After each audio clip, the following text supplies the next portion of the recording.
Hi friends, welcome back. तो पिछली video में मैंने आपको बताया था कि अभी कुछ प्रोसेस चेंज हो गया है आधार यूसीएल का। उसको लेकर के कुछ क्वेरीज, कुछ डाउट थे आप लोगों के मन में। तो जो भी डाउट्स और क्वेरीज थे मैं वीडियो के लास्ट में उसको क्लियर कर दूंगी। पहले मैं आपको ये बता देती हूँ कि मैंने ये आपको दिखाया था कि इस तरह का एक मैसेज भेजा जा रहा है अभी सीएससी की तरफ से कि जो लोग भी बैंक बीसी का काम ज़्यादा नहीं कर रहे हैं, यानी ज़्यादा ट्रांजैक्शंस वगैरह नहीं कर रहे हैं, ज़्यादा लॉगिन क्रिएट नहीं कर रहे हैं, तो उनको यूसीएल का काम नहीं दिया जाएगा। ये मैंने तकरीबन 3-4 दिन पहले के वीडियो में बता दिया था। तो अभी जो है दो क्वेश्चन मेरे पास आए हैं। एक क्वेश्चन ये है कि कितना ट्रांजैक्शन होना चाहिए, और दूसरा ये है कि किस तरह से यूसीएल और बैंक बीसी दोनों लिंक्ड है, क्योंकि किसी को ये बात समझ नहीं आ रही है कि दोनों में आखिर क्या ऐसा है जिसकी वजह से बैंक बीसी पे आप ज्यादा काम करोगे तो ही आपको जो है यूसीएल का काम मिलेगा। तो मैं इन दोनों सवाल का जवाब भी इस वीडियो के माध्यम से आपको दूंगी। फिलहाल अगर अभी तक आपने हमारे चैनल को सब्सक्राइब नहीं किया तो आप चैनल को सब्सक्राइब कर सकते हैं। साथ ही साथ अगर आपको मेरा वीडियो पसंद आता है तो आप वीडियो को लाइक कर सकते हैं, और इसी तरह के इंफॉर्मेटिव वीडियो दूसरों तक पहुंचाने के लिए आप वीडियो को ज़्यादा से ज़्यादा शेयर भी कर सकते हैं। तो मैं यहाँ पे बस एक बार पढ़ देती हूँ कि यहाँ पे लिखा क्या गया है इस मैसेज में। इसमें लिखा गया है कि आपको विविध हो कि आपके आधार के क्रेडेंशियल बन चुके हैं और रजिस्ट्रेशन इन प्रोसेस है, लेकिन आपकी बैंकिंग की रुचि देखते हुए हमें आपका यूसीएल क्रेडेंशियल डिलीट करना होगा। अतः आपसे अनुरोध है कि अपनी बैंकिंग बीसी में ज़्यादा से ज़्यादा काम करें, ज़्यादा से ज़्यादा लीड और अकाउंट जनरेट करें और अपनी यूसीएल आईडी को बंद होने से बचाएं। तो यहाँ पे सीधे सीधी धमकी दी जा रही है वीएलईज को कि अगर आप बैंक बीसी में ज्यादा लॉगिन नहीं करेंगे, ज्यादा ट्रांजैक्शंस नहीं करेंगे, तो आपको यूसीएल का काम भी नहीं मिलेगा। इनफैक्ट अगर रजिस्ट्रेशन हो गई है तो भी रजिस्ट्रेशन को कैंसिल कर दिया जाएगा। ठीक है। और यहाँ पे क्लियरली मेंशन कर दिया गया है कि ध्यान रहे, अगर आपका बीसी चलेगा तो ही आपका यूसीएल चलेगा। अब ये सीएससी की तरफ से ही मैसेज है। अब हो क्या रहा है मैं आपको ये समझा देती हूँ। यहाँ पे नॉर्मल वीएलई को ये समझ ही नहीं आ पा रहा है कि किस तरह से बैंक बीसी और जो यूसीएल है वो लिंक है। जब त्यागी सर ने घोषणा की थी कि अब आधार का काम वापस से मिलेगा, जिसको तकरीबन 6 से 7 महीने हो चुके हैं, तो उस टाइम पे मतलब तकरीबन जनवरी फरवरी के आसपास ये घोषणा की गई थी। ठीक है। तो उस समय क्या हुआ था कि सिर्फ 20,000 बैंक बीसी ही थे, और मोस्टली तब एचडीएफसी के ही बैंक बीसी ज्यादा बन रहे थे, आईसीआईसीआई भी था थोड़ा बहुत। तो क्या हुआ था कि टोटल 20,000 बैंक बीसी थे तो 20,000 को ही मिलना था। लेकिन आज की डेट में क्या हुआ है कि 20,000 से ज्यादा बैंक बीसीज हैं, क्योंकि अभी ऑप्शन ज्यादा हो गए हैं। एक्सिस बैंक वालों में को बहुत इजी दे रहा है बैंक बीसी, और साथ ही साथ एक्सिस बैंक के साथ साथ आईसीआईसीआई में भी काफी सारे बैंक बीसी खुल चुके हैं अब।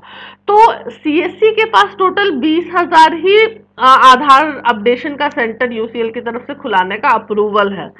तो आप बेस्ट ऑफ द बेस्ट ही तो चुनोगे। तो जो सीएससी वीएलई ज्यादा से ज्यादा काम कर रहे हैं बैंक बीसी पे, तो बैंक बीसी पे अगर वीएलई काम करता है तो इससे सीएससी को भी फायदा होता है, और साथ ही साथ हम समझ में ये भी आता है सीएससी को कि आपके पास जो कस्टमर्स हैं वो ज्यादा आते हैं। अब यहाँ पे बैंक बीसी से डायरेक्टली लिंक ये हो जा रहा है कि लिमिट जो है सीएससी के पास वो सिर्फ 20,000 की है।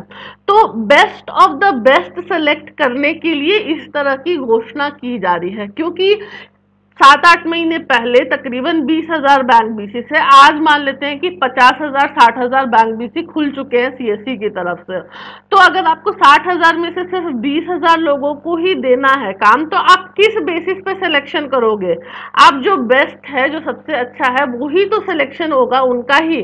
तो यही वाली बात है जो कि लोगों को समझ में नहीं आ रही है कि आखिर क्यों ऐसा कर रहा है सीएससी। हालांकि इसके पीछे कोई लॉजिक नहीं है। अगर आप लॉजिक की बात करो तो यहाँ पे लॉजिक कोई है नहीं।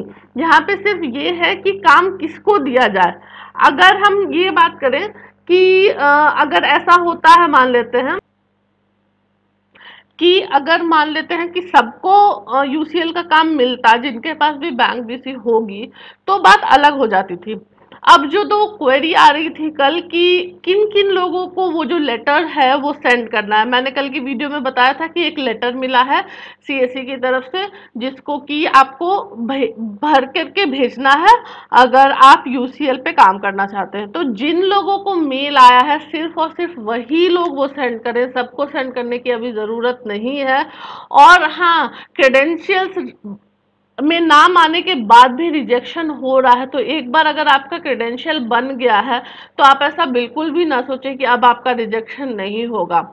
और एक चीज की काफी सारे लोगों के फॉर्म्स जो है आधार का, जो सीएससी क्लाउड जो वेबसाइट है वहां पे जाने पे दोबारा से जो है फिर से लिंक पे क्लिक करने पे उनका जो फॉर्म है वापस से खुल रहा है। तो इसके ऊपर मैं अलग से एक वीडियो बना करके बता दूंगी, क्योंकि इसको लेकर के भी काफी सारे क्वेश्चंस आ रहे हैं मुझे, तो मैं वीडियो के माध्यम से आपको वो डिटेल भी दे दूंगी। और एक चीज मैं बताना चाहती हूँ आपको कि जो मैंने कल बताया था कि आपको बैंक बीसी का फॉर्म फिर से भेजना है, वहां पे आपको जो पुलिस वेरिफिकेशन करानी है वो आप देख लेना कि 15-20 दिन पुराना भी ना हो। मैंने ये चीज आपको डेट नहीं बताई थी कल के वीडियो में, आप कोशिश करना कि 1-2-3 दिन पुराना ही हो, नहीं तो आपको बहुत प्रॉब्लम हो सकती है, क्योंकि पूरा प्रोसेस होने में 3-4 महीने तक लग जा रहा है। तो आपका जो पुलिस वेरिफिकेशन है वो एक्सपायर हो जाएगा और आपको प्रॉब्लम हो सकती है। तो ये सारी जानकारी मैं इस वीडियो के माध्यम से आपको देना चाहती थी। साथ ही साथ मैं आपको ये बताना चाहती हूँ कि प्लीज आप लोग अपना फोन नंबर, ईमेल आईडी नीचे कमेंट ना करें, आपके साथ फ्रॉड हो सकता है। देखिए काफी सारे फ्रॉड करने वाले लोग अपना फोन नंबर लिख के देते हैं कि मेरे से सीएससी आईडी के लिए कांटेक्ट करिए, आधार का यूसीएल काम करना चाहते हैं तो आप कांटेक्ट करिए। तो ये बात समझ लीजिए कि उससे सिर्फ फ्रॉड होता है, ना तो वो लोग आपकी सीएससी आईडी कंफर्म करा सकते हैं, अप्रूव करा सकते हैं, ना ही तो वो लोग आपको आधार का काम दिला सकते हैं। तो ऐसे लोगों से आप बचें और अपना फोन नंबर और अपनी ईमेल आईडी भी नीचे ना दें, क्योंकि अगर आप हमसे व्हाट्सएप या फिर टेलीग्राम के जरिए जुड़ना भी चाहते हैं तो मैंने उसकी लिंक ऑलरेडी आप लोगों को डिस्क्रिप्शन बॉक्स में दे दी है, तो आप वहां से हमसे जुड़ सकते हैं। फिर आपका डिटेल शेयर करने की कोई जरूरत ही नहीं है। इससे क्या होता है, आपको फर्जी कॉल्स आने शुरू हो जाते हैं, हो सकता है ऑफिशियल वीएलई चैनल के नाम से भी आपको कॉल्स आए, तो इसमें परेशानी बढ़ सकती है। साथ ही साथ मैं नया एक सीरीज शुरू कर रही हूँ जिसमें मैं आप लोगों को डिटेल्स दूंगी और भी दूसरे बिजनेसेस के बारे में, क्योंकि सब लोग बोल रहे थे कि मैडम आप बोलते हो कि सीएससी को सेकंड ऑप्शन रखो, तो फिर फर्स्ट ऑप्शन रखा क्या जाए। तो इसको लेकर के मैंने काफ़ी सारी अभी स्टडी की है और साथ ही साथ अपने पर्सनल एक्सपीरियंस के बारे में भी आप लोगों को बताऊंगी कि किस तरह से आप अपना बिजनेस ग्रो कर सकते हैं। मुझे उम्मीद है कि आपको ये वीडियो पसंद आई होगी। पसंद आई है तो वीडियो को एक लाइक कर दीजिए, चैनल को सब्सक्राइब कर लीजिए, और अगर आप हमसे जुड़ना चाहते हैं तो नीचे डिस्क्रिप्शन बॉक्स में मैंने दिया है टेलीग्राम का लिंक और व्हाट्सएप का ग्रुप का लिंक, वहां से भी आप हमसे जुड़ सकते हैं। Thank you.